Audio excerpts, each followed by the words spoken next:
સુરત શહેરની સારોલી પોલીસે એક ઇસમને 565 ગ્રામ અફીણ જેની કુલ કિંમત 1,69,500 રૂપિયાની સાથે પકડી પાડ્યો।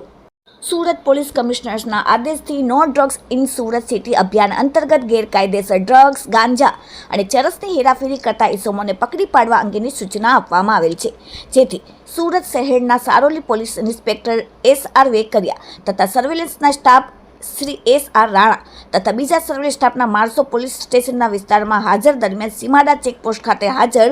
અહેકો હિતેશભાઈ વિજાભાઈને ખાનગી બાતમી મળી કે 12/6/2025ના રોજ બપોરના 1:45 વાગ્યાની આસપાસ જેસારામ માંગીલાલ નાઈ નામનો એક ઇસમ પોતાની પાસે ગેરકાયદેસર માદક પદાર્થ અફીણનો જથ્થો લઈને વલથાણા પૂણા કેનાલ રોડ સીમાડા ચેકપોસ્ટ તરફ આવનાર છે, જેને સફેદ કલરનો જબ્બો અને પેન્ટ પહેરેલું છે। સારોલી પોલીસે બાતમીવાળી જગ્યાએ વોચ ગોઠવીને આરોપી જેસારામ માંગીલાલ નાઈ ઉંમર 47 ધંધો હજામકામ રહેવાસી Prabhakunj society Bardoli road GIDC Nasilpor Navsari વાળાને પોલીસે પકડીને તેમની પાસેથી માદક પદાર્થ અફીણ જેનું વજન 565 ગ્રામ કિંમત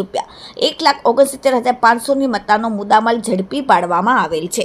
સાથે અફીણનો જથ્થો આપનાર ઇસમ રમેશ ફગલુ રામ રહેવાસી ગોદારકી ધાની તાલુકો દોલ્લી કલન અને જિલ્લો રાજસ્થાન વાળાને વોન્ટેડ જાહેર કરવામાં આવેલ છે। Bureau report daily India TV Surat.